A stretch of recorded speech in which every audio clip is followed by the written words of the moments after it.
Queridos radioyentes, bienvenidos a una nueva edición del programa Sistema Abierto, un espacio sonoro dedicado a temas de historia, pensamiento y reflexión crítica. Un canal abierto a inquietudes, de investigación, de lucubración, con teorías y meditaciones para mentes inquietas y curiosos heterodoxos. Porque cuando las cosas ocurren, nunca hay una única razón. Por supuesto, sin el propósito de ofender a nadie, sino de aportar argumentos a un debate e incitar a la reflexión. Pueden escucharnos a través de nuestros canales en YouTube e iVoox. Y si gustan de la emisión, si es menester aportar algo, les invito a recomendarnos.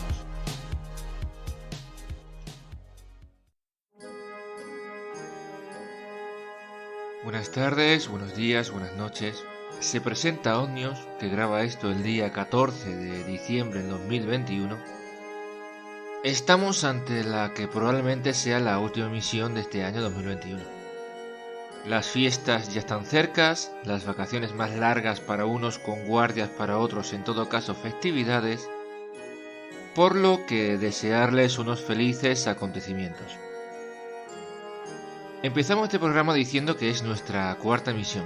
Dedicamos el capítulo a hablar de la prehistoria, en concreto del Paleolítico.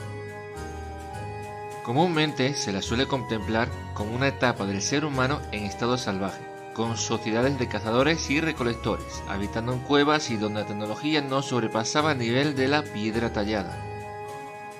No asemejase que se tratase de una etapa muy cómoda, más bien primitiva, precaria.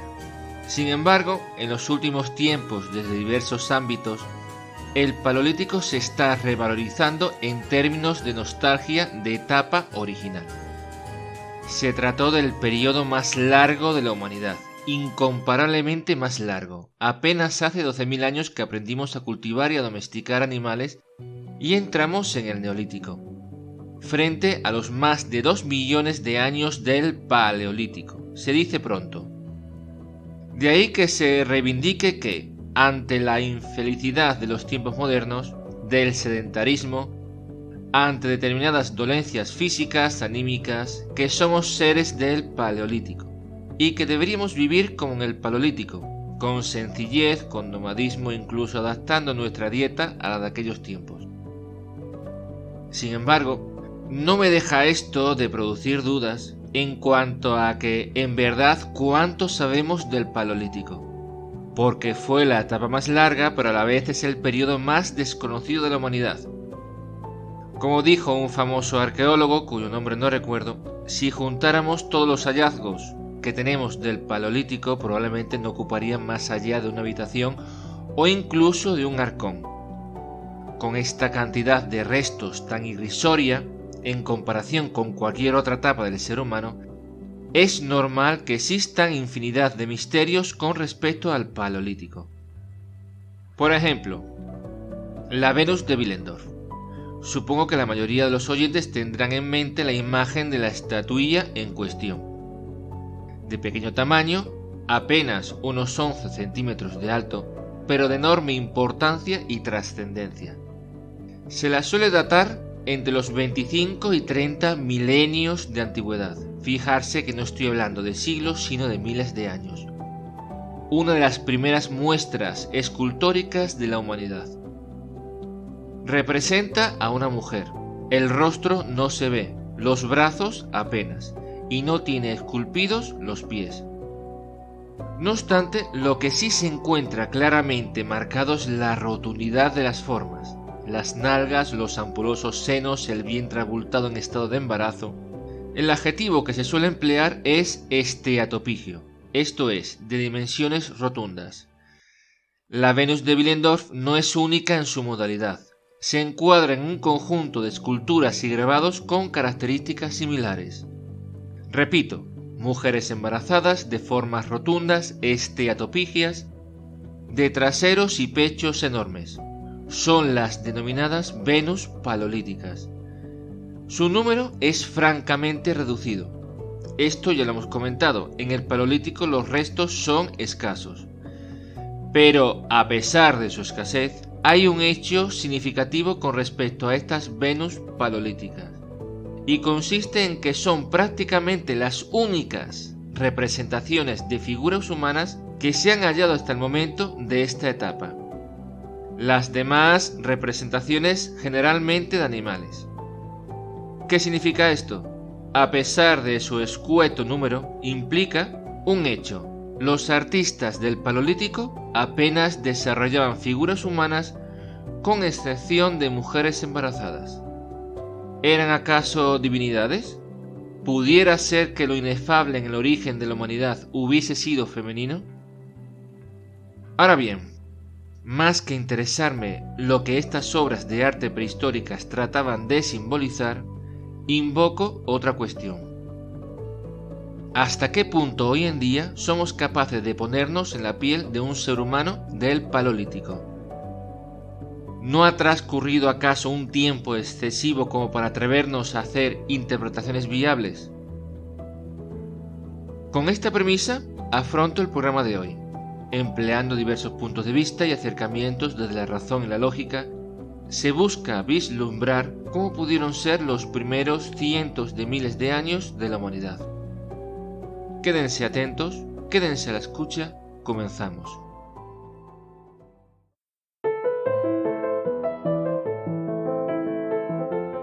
En el principio había agua, a izquierda y a derecha, arriba y abajo, nada más que agua.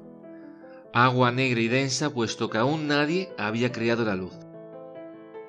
Pero de los remolinos de su interior nacieron las serpientes, que de un punto concreto, de una dimensión inexistente, se desarrollaron y se expandieron hacia afuera conformando una espiral. Y cuando fueron lo suficientemente grandes, abrieron sus ojos que resultaron ser esferas luminosas y resplandecientes. Así sobrevino la claridad. Las estrellas son los ojos de las serpientes cósmicas que residen lejos. El sol que nos alumbra, la visión de Alora, de entre las criaturas del agua primigenia la más cercana, y aquella de la que surgimos y nacimos, porque puso un huevo, y cuando éste se rompió, la cáscara superior constituyó la bóveda celeste, la inferior el continente, y de su interior nació la diosa.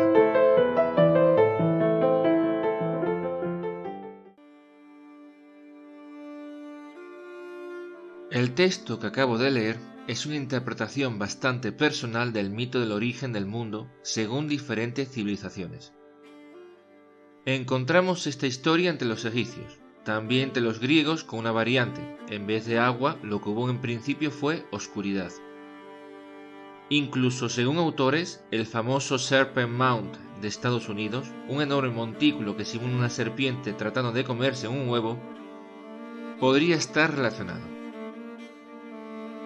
Pero sobre todo referirme a una autora como Marija Gimbutas, y a un libro que va a ser casi de cabecera en el programa de hoy y también de otros. Diosas y dioses de la vieja Europa.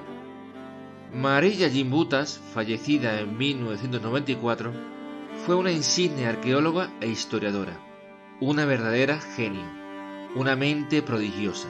Prácticamente acertó en casi todo. De hecho, algunas de sus hipótesis más controvertidas están siendo confirmadas hoy en día por la moderna ciencia genética. El libro Diosas y dioses de la vieja Europa no trata del Paleolítico, en cambio versa sobre las civilizaciones neolíticas como la de Vinchia o Estarcebo, que se desarrollaron en torno al Danubio en Europa central, entre el 7000 y el 4000 a.C. Curiosamente, en la misma zona donde miles de años antes alguien esculpió la Venus de Willendorf. En este periodo del Neolítico, las representaciones femeninas relacionadas con la fertilidad, con el embarazo, se disparan. Gimbutas no solo menciona unos pocos ejemplos como las Venus paleolíticas, sino cientos de ellos. Así como en algunas estatuas y grabados, los rasgos femeninos se mezclan con figuras de animales, como de osa, de abeja, etc. En cualquier caso, según Gimbutas, se esculpían como símbolos de la maternidad, de la fertilidad, de la capacidad de la mujer de ser madre. Aunque Gimbutas es prudente, se detiene aquí. Habla de las representaciones de deidades femeninas. Sin embargo, no relaciona a pesar de la cercanía en el espacio con la Venus de Willendorf. ¿Por qué? Porque en el Neolítico se supone que cambia todo. Según algunos autores aparece la propiedad privada, también el concepto de género, la diferenciación social entre hombres y mujeres, la jerarquización, etc. Aunque la verdad, y permítame que dude, es que con los restos existentes es muy difícil elucubrar que esto sea cierto, que no existieran estas cuestiones en el Paleolítico. No obstante, he aquí el quiz de lo que he dicho. Se siente nostalgia del Paleolítico, concibiéndola como la época original, argumentando que como etapa original todo lo que produce consternación o diferenciación no existía. Ahora bien, si tenemos en cuenta esto, la existencia de la Venus de Willendorf se convierte en un hecho incómodo.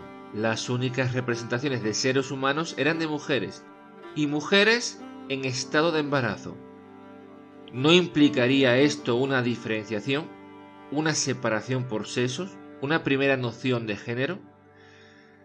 De aquí que no falte quien, con el fin de negar una continuidad entre la Venus de Willendorf y las diosas de Gimbutas, sostiene que la primera fue una representación de una mujer real, de una miembro destacada de la comunidad. Por ejemplo, la interpretación más absurda que he encontrado reza que la Venus de Willendorf fue un autorretrato. Como la autora no podía verse el rostro, no lo esculpió. Como no podía verse los brazos, apenas reparó en ellos. Como con las gorduras no podía verse los pies, no los hizo. Y digo yo entonces, ¿por qué representó el trasero? Porque se halla bastante bien definido. En todo caso, aun siendo así, incluso teniendo en cuenta que la Venus de Willendorf fuese la representación de una persona real, ¿por qué solo se representaban mujeres en ese estado?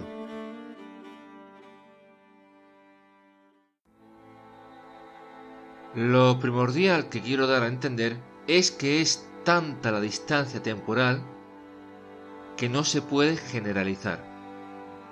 Esto es una crítica que le puedo hacer a los arqueólogos.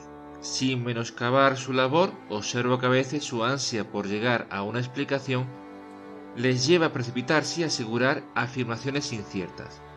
Por ejemplo, una cuestión muy en boga hoy en día. ¿La mujer cazaba en el Paleolítico? Tradicionalmente, y así se sigue explicando en las escuelas, se ha dicho que el hombre cazaba y la mujer se dedicaba a la recolección y al cuidado de la prole. Si quieren saber mi opinión, siendo razonables, los cazadores debían ser los individuos más aptos. Se trataba de una actividad peligrosa y arriesgada, por lo que solo los más ágiles, los más resistentes e incluso aquellos con mejor vista, habían de dedicarse al asunto. Y cuando digo los más aptos no me refiero solo a los hombres, sino a los individuos más adecuados para ello, entre hombres y mujeres. Al fin y al cabo no hay nada en la biología de la mujer que la haga incompatible con la caza. Porque, ¿de dónde viene la idea de que solo el varón se dedicaba a cazar? Por una parte, de las sociedades menos evolucionadas que tenemos a la vista hoy en día, como son los bosquimanos del Kalahari o las tribus perdidas y no contactadas de las selvas del Amazonas, del Congo, de Borneo, etc.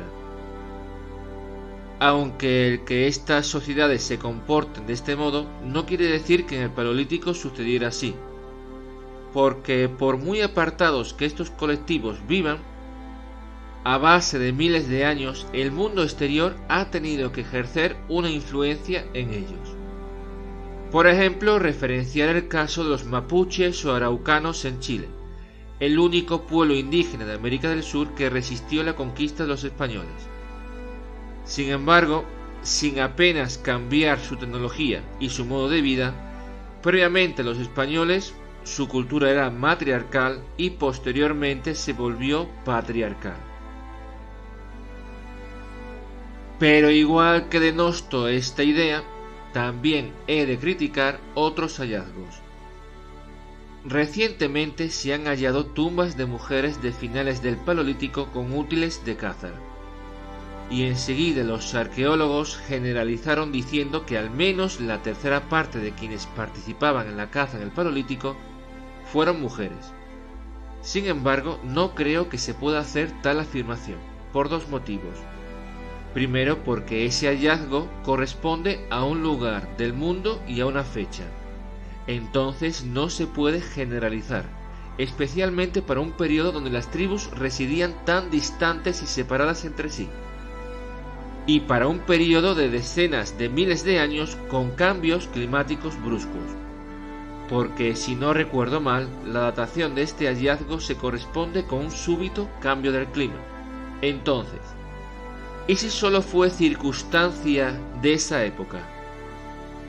Y segundo, porque, y esto vale para hombres como mujeres, no sabemos por cuál razón estos individuos eran enterrados con esos objetos. No conocemos su cultura, su manera de pensar, sus costumbres. Suponemos que fueran suyos, es decir, que los objetos fueran de la persona enterrada, pero es solo una suposición, porque también se podría conjeturar que fueran ofrendas hechas en señal de respeto, o a saber si el que la persona tuviera armas no fuera para cazar, sino para ostentar un estatus en su sociedad o para amedrentar y defenderse de otros individuos. Antes de proseguir, recalcar que no me estoy oponiendo a la idea de que la mujer cazara, solo que no podemos conocer con seguridad lo que aconteció. Del mismo modo, no me opongo a la idea que fuera la mujer quien realizara las pinturas rupestres en las cuevas, únicamente que las pruebas no son concluyentes. Por ejemplo, próxima a las cuevas de Altamira se han encontrado otras grutas con manos pintadas. Los investigadores han concluido que la mayor parte de esas manos pertenecían a mujeres, por lo que, por ende y por extensión, quienes pintaron los bisontes de Altamira fueron mujeres. Con todos mis respetos, ya he dicho que no me opongo a que fuera una mujer, solo decir que asegurar esto es absurdo.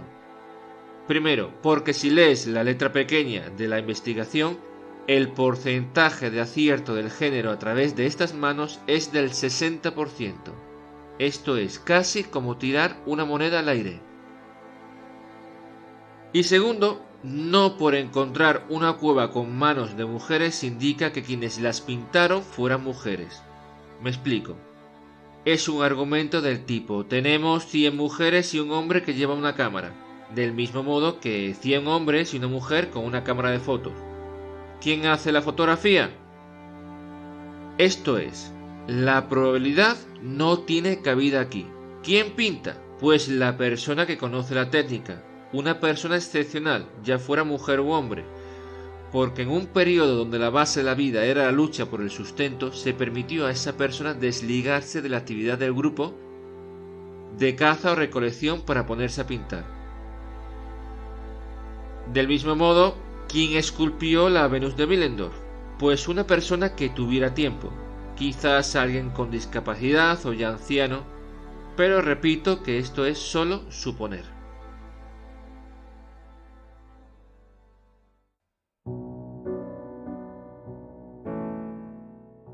Otro argumento que se ha empleado para indicar que el hombre cazaba y la mujer no tanto es la biología. Suele decirse, y esto a continuación no lo digo yo, está referenciado en multitud de estudios, estadísticas, investigaciones, etc., que de media el hombre es un 30% más robusto, cuenta con mejor visión espacial, segrega más testosterona, una hormona cuya función es engañar a la mente y hacerle ver que el peligro es menor de lo que en verdad supone.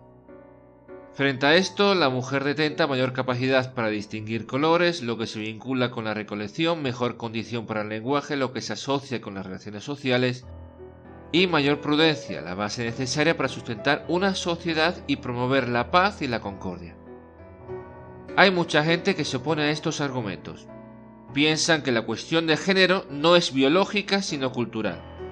Llegan a decir que todo es cultura, incluso obsesionados con que todo es cultura, he llegado a escuchar que si el hombre es de media más fuerte que la mujer es porque de pequeño le dan más carne y más leche. Vamos a ver, hay que ser serios. Esto es absurdo, negar la biología, por mucho que resulte incómoda, no es lógico ni racional. es como negar la causalidad. La causa primera de cualquier sujeto es la biología. Si somos más altos, más bajos, con tendencia a engordar con facilidad o dificultad para cierto tipo de actividad, todo esto influencia sobre la personalidad. Y aunque es cierto que existen infinidad de circunstancias aparte, no se puede negar que la biología influye notablemente en la configuración y evolución de la persona. Ahora bien, repito porque ya lo he dicho, no hay nada en la biología de la mujer que la haga incompatible con la caza. Porque podríamos hablar de la terrible realidad que es el sufrimiento en el parto. La mujer neandertal, frente a la sapiens sapiens que dio origen a la mujer actual, presentaba una constitución diferente, con un canal del parto mucho más ancho, por lo que padecía menos al dar a luz. En cambio, esto es de conocimiento general, la mujer moderna no solo sufre más, sino que alberga serias probabilidades de fallecer en el acto. ¿Y cuál es la razón evolutiva para tal eventualidad? No se sabe a ciencia cierta. Hay muchas opiniones al respecto. Pero una que podemos sacar a colación es que la mujer sapiens sapiens camina más erguida, corre durante más tiempo, parece más preparada para desplazarse a grandes distancias, en definitiva, para perseguir y acosar presas. En otras palabras, ¿y si el sufrimiento en el parto fue el sacrificio necesario para mejorar las habilidades físicas y con ello poder cazar? Respecto a esto, ¿y si la Venus de Willendorf fuese un amuleto? La mujer, la única que podía quedarse embarazada y dar a luz, se enfrentaba a la terrible situación del parto y ponía su confianza en estatuillas de diosas que encarnaban la fertilidad. En definitiva, la existencia de la Venus de Willendorf no es incompatible con la actividad de la caza. Pero aún así sigue siendo un hallazgo incómodo. El hombre no detentaba la necesidad de estos amuletos. Suponía por ello una diferenciación, y a partir de esta circunstancia biológica surgió la existencia de estereotipos. La cuestión del género.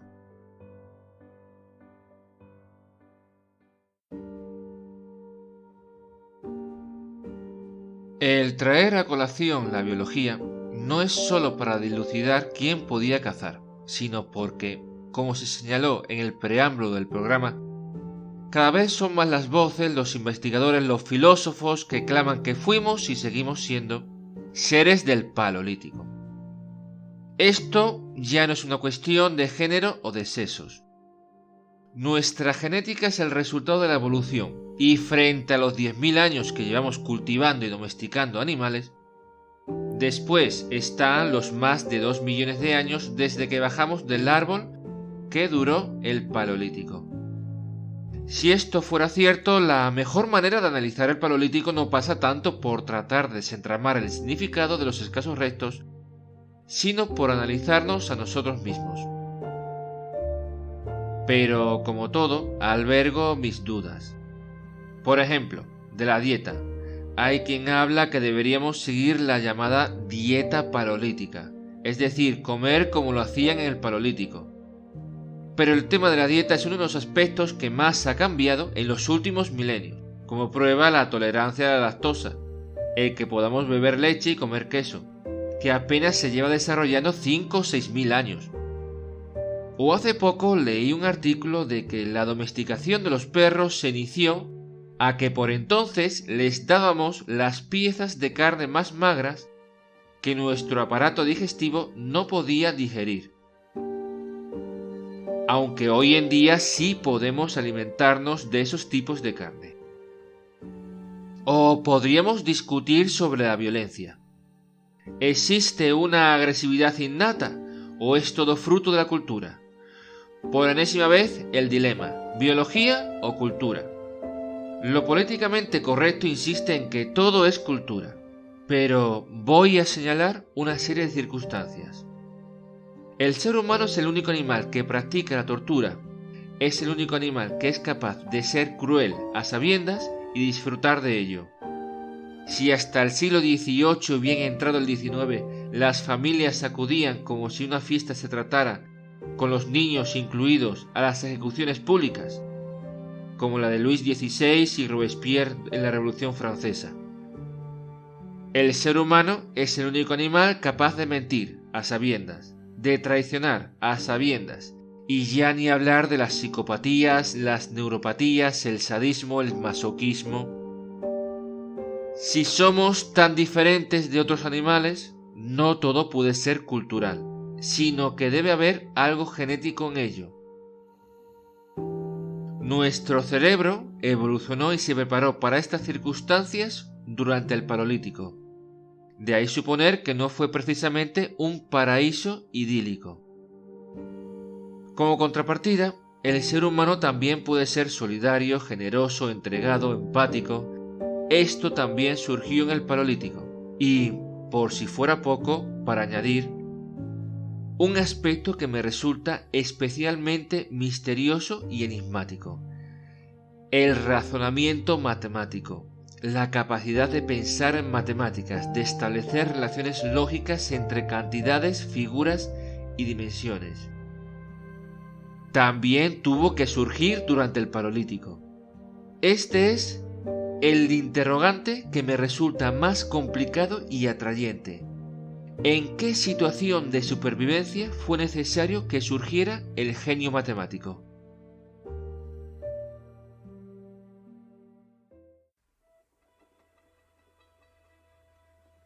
Pero recapitulemos. Entonces, ¿el ser humano es malo por naturaleza? ¿De dónde viene la idea de lo contrario? Jean-Jacques Rousseau preconizaba en el 18 el mito del buen salvaje. El ser humano es bueno en estado de naturaleza y se vuelve malvado por razones sociales. El mito del buen salvaje se originó por los relatos de los exploradores. Los indios que acudieron en son de paz a la llegada de Colón, por ejemplo, cuando Vasco Núñez de Balboa exploró las selvas de Panamá y se encontró con tribus amables cuyas mujeres veían con mala educación rechazar una propuesta sexual, o los navegantes del 18 que contemplaron que las mujeres de las islas del Pacífico yacían con extranjeros con el beneplácito de sus parejas. Rousseau alababa la ingenuidad de estos pueblos, como los pobladores de la isla de Manhattan que cambiaron sus tierras por un saco de baratijas. El pensador francés lucubraba que se trataba de un síntoma de bondad. Sin embargo, estos exploradores vieron la cara amable, porque después estaban los temibles indios caribes armados de flechas envenenadas, o los hawaianos que mataron a James Cook tras hacerse conscientes de su ambición. Aparte de que por sí las palabras de Rousseau son absurdas, por cuestiones sociales. ¿Cómo es esto? ¿El ser humano es social o no lo es? Esto ya lo decía Aristóteles. Porque podríamos hablar del famoso estado de naturaleza. Divaguemos sobre los niños salvajes, esto es, aquellos infantes que han crecido alejados de la sociedad. Como es el famoso caso de Kaspar Hauser, un niño alemán que fue abandonado en una plaza a principios del siglo XIX tras haber pasado toda su infancia encerrado en situación de aislamiento. Apenas sabía caminar, tampoco hablar, no contaba con impulsos de agresividad, pero tampoco apetencias sexuales. Hablar en estas condiciones de Kaspar Hauser es como afirmar que todo es cultura. Incluso la sexualidad es un impulso proveniente de la experiencia cultural del individuo. Pero permítame que les diga, y a ver si solventamos esto de una vez por todas. Si todo es cultura, sería como dar pie a aquellos que piensan que la homosexualidad y de paso también la heterosexualidad son enfermedades y se pueden curar. Esto no es solo incómodo, inadecuado, sino también perverso. Más bien, habría que conjeturar que existe una base biológica en forma de predisposición del carácter de cada individuo, de configuración del cerebro para determinado tipo de acciones. Las diversas inteligencias no solo mentales sino también cinestésicas, de control del propio cuerpo, y que solo se desarrollan en función de las interacciones sociales.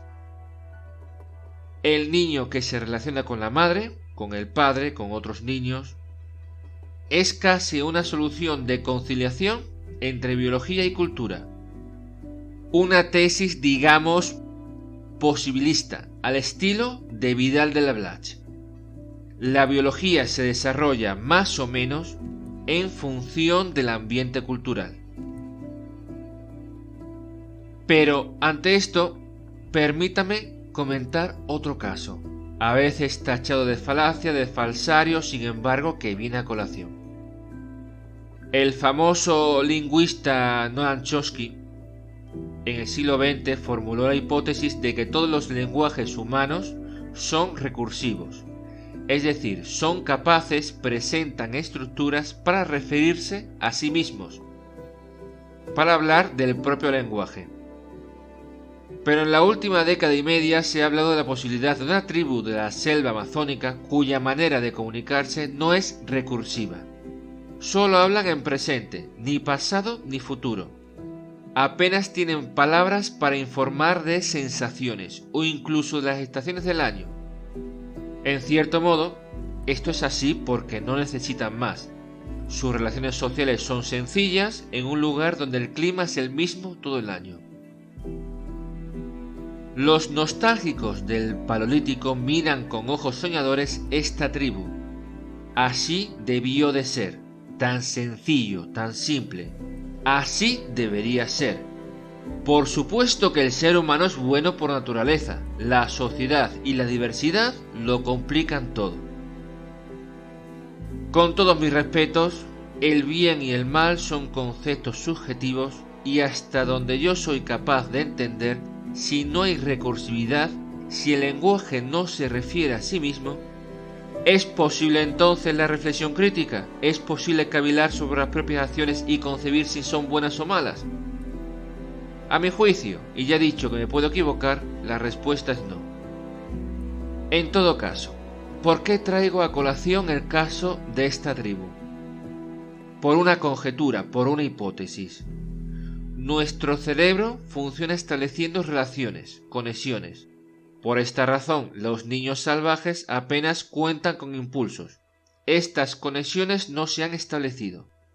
Por esta razón, los individuos de esa tribu no reflexionan sobre el bien y el mal. No se han establecido esas conexiones. Formulo la hipótesis. ¿Y si el desarrollo del cerebro no depende tanto de la cultura como de la complejidad de las interacciones sociales y naturales? No tanto si una cultura es de determinada manera o de otra, sino de lo complejas e intrincadas que sean sus relaciones.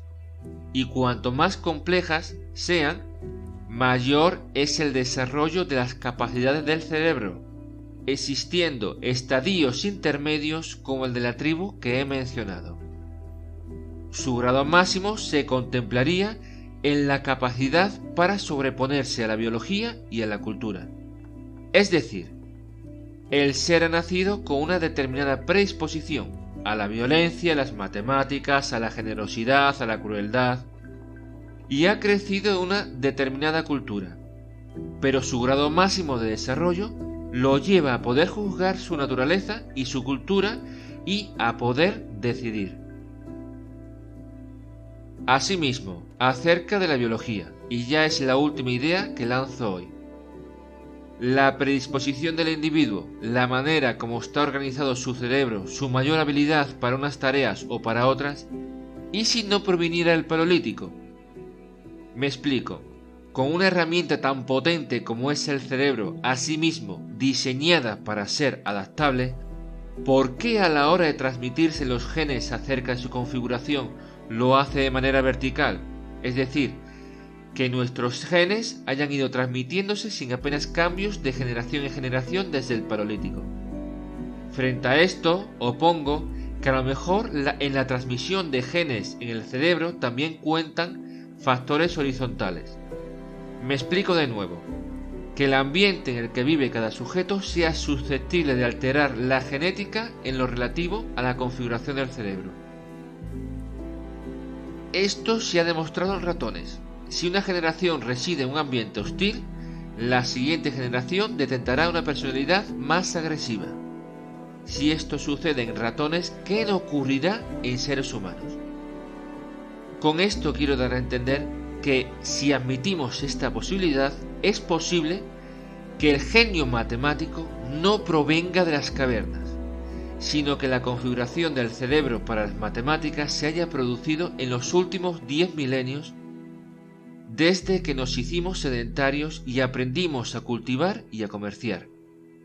Y si esto sucede con las matemáticas, también podría suceder con una mayor visión espacial o con una mayor facilidad para el lenguaje o para distinguir colores. Con esto modifico el interrogante. Ya no es tanto qué situación tuvo que darse en el Paleolítico para el desarrollo del genio matemático, sino qué circunstancias tuvieron que darse para la forja de una herramienta tan potente y tan adaptable como es el cerebro humano.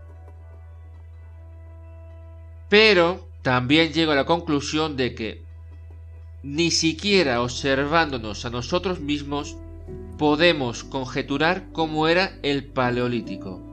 Nuestros cerebros, en parte nuestros cuerpos, son el resultado de las transformaciones de los últimos 10 milenios. Entonces, ¿cómo vivían los seres que esculpieron la Venus de Willendorf? ¿Por qué crearon esta estatuilla? ¿Para qué servía? Lo siento, no puedo dar una respuesta certera. Solo referirme a lo eterno. Tanto en el pasado como ahora hay madres que nos crían, nos cuidan, nos alimentan, capaces de un milagro que a los hombres nos está vedado. Lo eterno es la maternidad. Solo a través de ella podemos conectarnos con el Paleolítico. Únicamente por medio de figuras como la Venus de Willendorf es posible contactar con aquellos antepasados. Dicho esto, llegados a esta conclusión, alcanzamos el final de la misión de hoy. Esperando que les haya sido de interés y emplazándoles si gustan a futuras ediciones. Se despide Omnios aquí en Sistema Abierto, deseándoles de nuevo unas felices fiestas. Buenas tardes, buenos días, buenas noches y hasta la próxima.